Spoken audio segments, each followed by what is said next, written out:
할렐루야, 신성교회 이완 강도사입니다. 오늘 새벽에 함께 나누실 하나님의 말씀은 마가복음 1장 21절에서 34절까지의 말씀입니다. 그들이 가버나움에 들어가니라. 예수께서 곧 안식일에 회당에 들어가 가르치심에 뭇 사람이 그의 교훈에 놀라니 이는 그가 가르치시는 것이 권위 있는 자와 같고 서기관들과 같지 아니함일러라. 마침 그들의 회당에 더러운 귀신 들린 사람이 있어 소리질러 이르되 나사렛 예수여, 우리가 당신과 무슨 상관이 있나이까? 우리를 멸하러 왔나이까? 나는 당신이 누구인 줄 아노니 하나님의 거룩한 자니이다.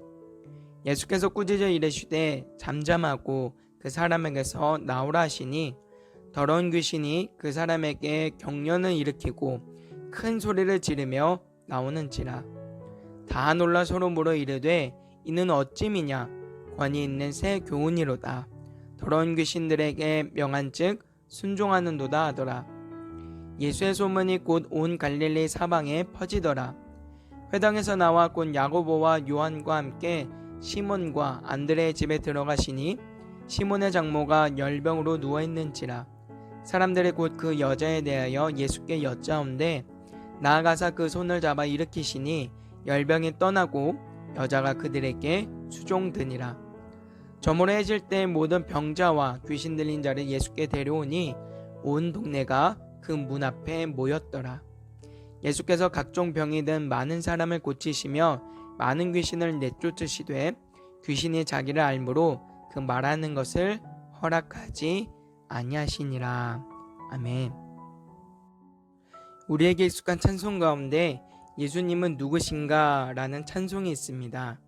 이 찬송은 미국 북장로교회에 소속되어 있는 프레드릭 밀러, 한글로는 민로아라 불리는 선교사님이 지은 찬송입니다. 이 찬송에는 가슴 아픈 사연이 있는데요. 밀로아 선교사님이 1892년 처음 조선 땅에 도착하고 나서 6년 만에 첫 아들을 얻게 됩니다. 그런데 생후 8개월 만에 이 아들을 하늘나라로 떠나보내게 됩니다. 그로부터 3년 뒤에는 둘째 아이를 낳게 되는데 그러나 태어난 지 하루 만에 이 아이도 하늘나라로 떠나게 됩니다. 그리고 1년 뒤에는 아이를 잃은 슬픔을 이기지 못하던 사랑하는 아내마저도 세상을 떠나게 됩니다. 이 모든 일들을 지켜보던 조선 사람들이 선교사님에게 이렇게 물었다고 합니다. 당신이 전하는 예수가 누구에게 이렇게 당신을 힘들게 하는 겁니까? 이 질문에 밀로아 선교사님은 대답 대신 찬송을 지어 불렀다고 하는데요. 그 찬송이 바로 예수님은 누구신가? 라는 찬송입니다. 사랑하는 가족을 떠나보내는 일은 정말 가슴 아프고 힘든 일이지만 그럼에도 불구하고 밀로아 선교사님이 좌절하지 아니하고 이겨낼 수 있었던 이유는 찬송과 가사에서도 확인할 수 있는 것처럼 예수님은 누구신가에 대한 명확한 지혜와 진리가 선교사님에게 있었기 때문입니다.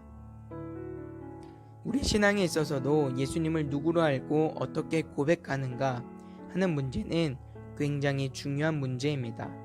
정말로 예수님을 바르게 알고 오직 그분만을 우리의 소망으로 고백하는 사람은 어떤 환난과 역경 속에서도 문제에 휘둘리지 않고 이겨낼 수 있지만 그렇지 않으면 결국 넘어질 수밖에 없기 때문입니다. 오늘 본문 말씀에서 마가가 강조하고 있는 바도 예수님은 누구신가에 대한 내용입니다. 오늘 본문 말씀은 예수님께서 갈릴리 지역의 가버나움이라는 곳에 가셔서 회당에서 말씀을 가르치시는 것과 베드로의 장모를 고치신 사건이 기록되어 있습니다. 이 사건을 통해서 마가가 증언하고자 하는 예수님은 어떤 분이실까요? 먼저 예수님은 우리의 죄와 사망에서 건지기 위해서 이 땅에 오신 분임을 알아야 합니다. 예수님은 이 땅에 우리가 가지고 있는 모든 삶의 어려움과 문제들을 해결하실 수 있는 분이십니다.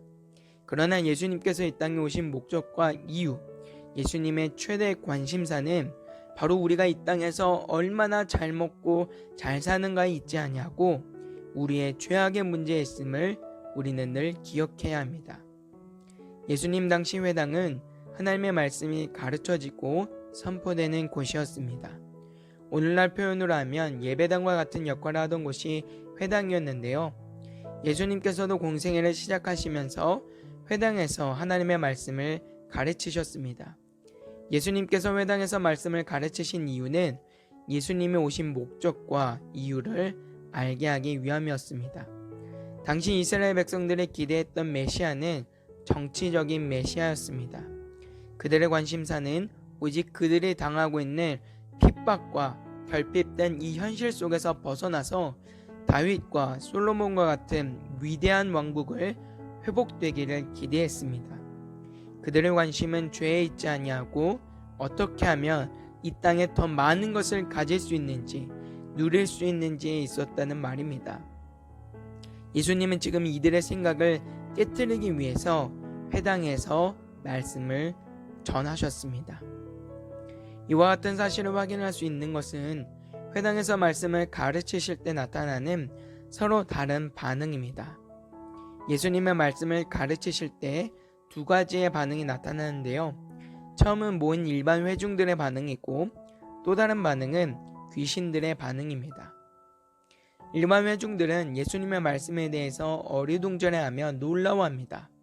22절에서는 그가 가르치시는 것이 권위 있는 자와 같고 서기관들과 같지 아니함일러라 말씀하고 있습니다. 27절에서는 귀신들에게 명한즉 순종하는 것을 보고 권위 있는 새 교훈이라고 말합니다. 이들은 예수님의 가르침에 대해서 놀란 것은 어떤 이유일까요? 목수 출신이신 예수님께서 배움이 짧았음에도 불구하고 당시 엘리트 지식층이었던 바리새인이나 사두개인들처럼 그렇게 들려졌기 때문일까요? 물론 한편으로는 그렇게 생각할 수 있지만 그것보다는 죄인을 구원하기 위해서 오셨다는 복음을 선포할 때 이 복음에 대한 기대와 생각이 당시 유대인들 안에 전혀 없었기 때문입니다. 그들은 전혀 하나님의 앞에서 죄의 문제에 대해서 깊은 고민과 생각을 가지고 있지 않았다는 말입니다. 그들의 관심은 죄에 있지 아니하고 오직 이 땅에서의 성공과 배부름에 국한되어 있었습니다. 그러나 요한은 대조적으로 귀신들의 반응은 정확하게 예수님이 이 땅에 오신 이유에 대해서 말하고 있습니다. 24절은 이렇게 말씀합니다. 나사렛 예수여, 우리가 당신과 무슨 상관이 있나이까? 우리를 멸하러 왔나이까? 나는 당신이 누구인 줄 아노니 하나님의 거룩한 자니이다. 아멘. 귀신들도 예수님께서 죄와 사망을 이기시고 그들을 멸하시는 분임을 알고 있습니다. 귀신들에게 당면한 문제이기 때문입니다. 그러나 정작 이 은혜를 누려야 하는 사람들, 이 은혜가 필요한 사람들은 여기에 관심이 없었습니다. 몰랐습니다. 알려고 하지 않았습니다. 자신들과 별개의 문제로 여겼습니다. 예수님께서 귀신들의 대답을 듣고 그 입을 침묵하게 하신 것도 자신을 드러낼 때가 되지 않아서이기도 하지만 또 한편으로는 죄의 문제에 관심이 없는 그릇된 메시아 의식을 나타내기 위함이었습니다. 오늘 우리도 이 말씀을 새겨들어야 합니다. 늘 언제나 주님이 왜 이 땅에 오셨는지 잊지 않고 살아가는 저와 여러분 되시기를 주님의 이름으로 부탁드립니다.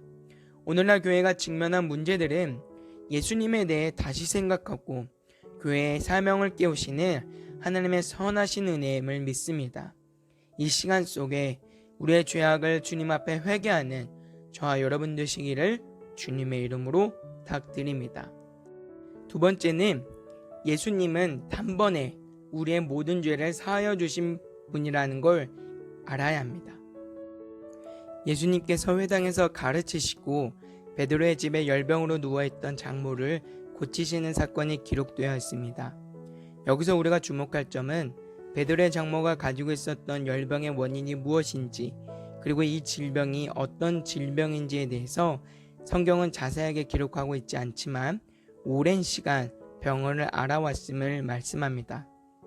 성경은 장모가 누워있는지라 말씀하고 있습니다.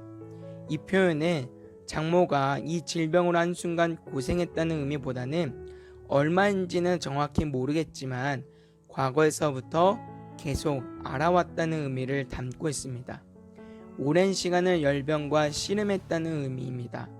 그리고 이 열병이 사람이 해결하기에는 어려운 문제였음을 알 수 있는 대목입니다.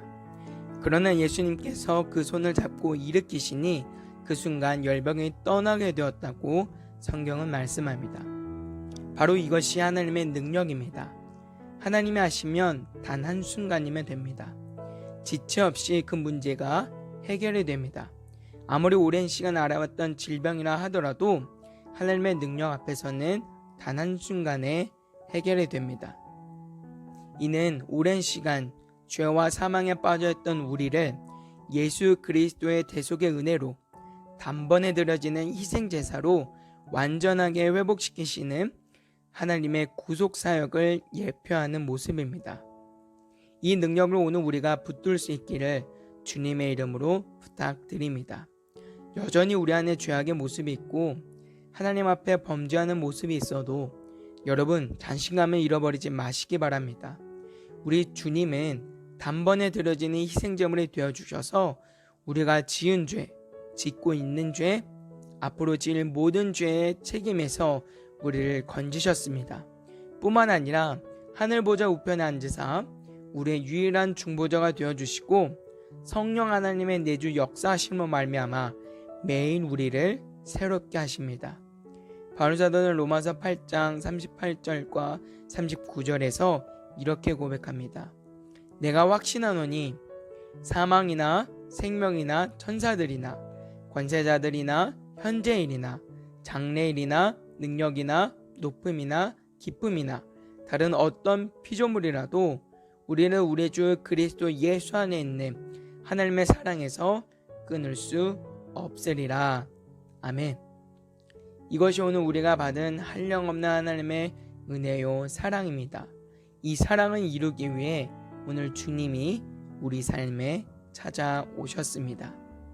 사랑하는 성도님들, 주님의 사랑으로 충만하시기를 주님으로 간절히 소망합니다. 어떤 문제와 형편 속에 있다고 할지라도 우리의 모든 죄악의 문제를 다 덮고도 남을 만큼 크신 하나님의 은혜와 능력이 오늘 또 우리 삶에 주어지고 있습니다. 이 사랑에 힘입어 어떤 역경도 넉넉히 이길 수 있는 저와 여러분 되시기를 주님의 이름으로 부탁드립니다.